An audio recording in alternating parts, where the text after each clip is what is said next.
এবং এই দোয়া যদি উপরওয়ালা কোনোভাবে কবুল করে আমার মনে হয় একমাত্র তখন আপনি আশা করতে পারেন যে আপনি ফ্রান্সের এগেনস্ট অ্যাডভান্টেজে থাকবেন। এখন পর্যন্ত একটা গোল কনসিড করে নাই লামিন, কিন্তু আগে বলে দিছে যে আমরা ফ্রান্স থেকে বেটার টিম এবং ফ্রান্সকে আমরা হারাইতে পারবো। সো এই বাচাল ছেলেটা একটু কিন্তু থ্রেটও দিয়ে দিছে।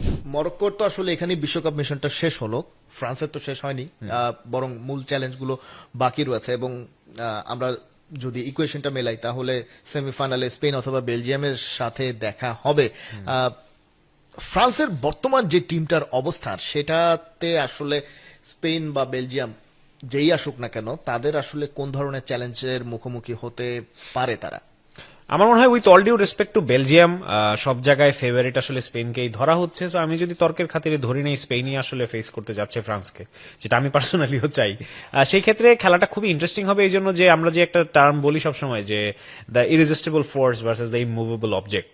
সো মানে এখন ইমুভেবল অবজেক্ট মনে হচ্ছে স্পেনকে আর ইরেজিস্টেবল ফোর্স মনে হচ্ছে ফ্রান্সকে এই পুরো টুর্নামেন্ট। বিশ্বকাপ মানেই উত্তেজনা। এইবারের বিশ্বকাপ জমবে অ্যাডভার্গো জার্সিতে। এখন পর্যন্ত একটা গোল কনসিড করে নাই স্পেন, এটা কিন্তু একটা অবিশ্বাস্য ব্যাপার।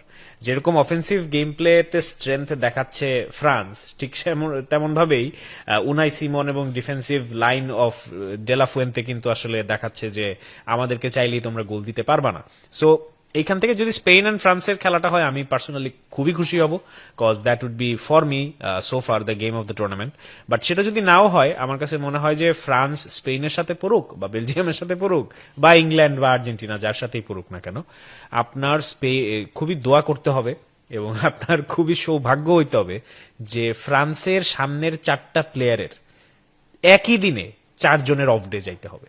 এবং এই দোয়া যদি উপরওয়ালা কোনোভাবে কবুল করে আমার মনে হয় একমাত্র তখন আপনি আশা করতে পারেন যে আপনি ফ্রান্সের এগেনস্ট অ্যাডভান্টেজে থাকবেন। আর যদি এই 4 জনের একজনও ফর্মে থাকে তাহলে it is very difficult.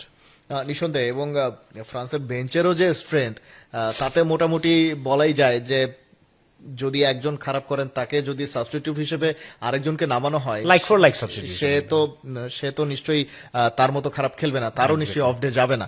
So এই ফ্রান্স আসলে অলমোস্ট অপ্রতিরোধ্য বলা যাচ্ছে।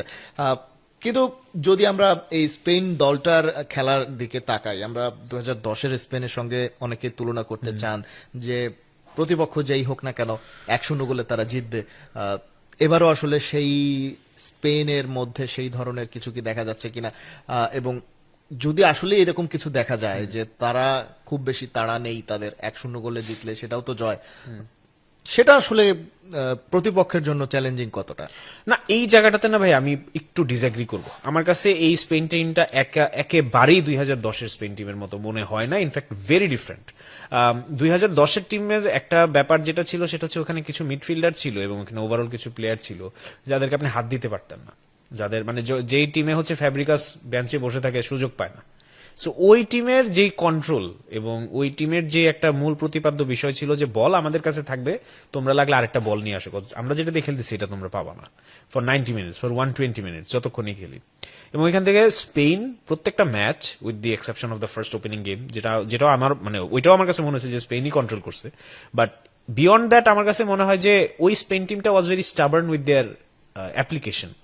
ডেলাফুয়েন্তে আমার কাছে তার থেকে আরেকটু মোর ফ্লেক্সিবল টিম লাগে এবং এই স্পেনটা is okay with letting the opposition play football, যেটা আমরা এই পর্তুগালের সাথে দেখলাম যে স্পেন পর্তুগাল খেলাটা কিন্তু খুবই traditional Spain type football at least আমার কাছে দেখে মনে হয় নাই। 2008, 2010, 2012 স্পেন যদি আপনি দেখেন তাদের যে খেলার ধরন এবং স্টাবার্ননেস যেটা, ওইটা অতটা আমার কাছে মনে হয় নাই। This is a team that is more fluid, more adaptive. আমরা যে স্পেনের যতগুলো ম্যাচ দেখছি প্রত্যেকটা ম্যাচেই একটা স্পেনের ডিফারেন্ট ইন্টারপ্রিটেশন আমরা দেখতে পাচ্ছি। The base curriculum is same, but adaptability এবং ফ্লেক্সিবিলিটির দিক থেকে this Spain is much more adaptable than the Spain of 2010 Spain এত বেশি কোয়ালিটি ছিল যে এত অ্যাবসার্ড লেভেলের কিছু প্লেয়ার ছিল কালেকটিভলি, এবং বার্সেলোনার যে lineage in that period of time সবকিছু মিলে ইট পাওয়ার্ড দেম থ্রু। এই স্পেনটা is more reliant on a collective strategical output. So লামিনের উপর অনেক বেশি একটা এমফাসিস থাকবে যদি ফ্রান্সের সাথে খেলা হয়, এবং ওই জায়গা থেকে Kounde knows Lamine very well. So ওইখান থেকে এটা একটা খুবই ইন্টারেস্টিং খেলা হবে আসলে যে ওভারঅল কিরকম ভাবে ডিফেন্সটা হয়। বাট স্পেন আমার মনে হয় যে is not the Spain of 2010 এবং স্পেনের অনেক, আমার মনে হয় স্পেনের বেস্টটা এখনো আমাদের এই টুর্নামেন্টে দেখা বাকি আছে, এবং যেটা আমার মনে হয় বড় ওকেশনে বড় টিমগুলো ইভেন্চুয়ালি টার্ন আপ করে। এবং আরেকটা বিষয়, লামিন কিন্তু আগে বলে দিছে যে আমরা ফ্রান্স থেকে বেটার টিম এবং ফ্রান্সকে আমরা হারাইতে পারবো। সো এই বাচাল ছেলেটা একটু কিন্তু থ্রেটও দিয়ে দিছে। সো এই জিনিসগুলো মজা। দিন শেষে যদি এই খেলাটা হয়, I would be super excited.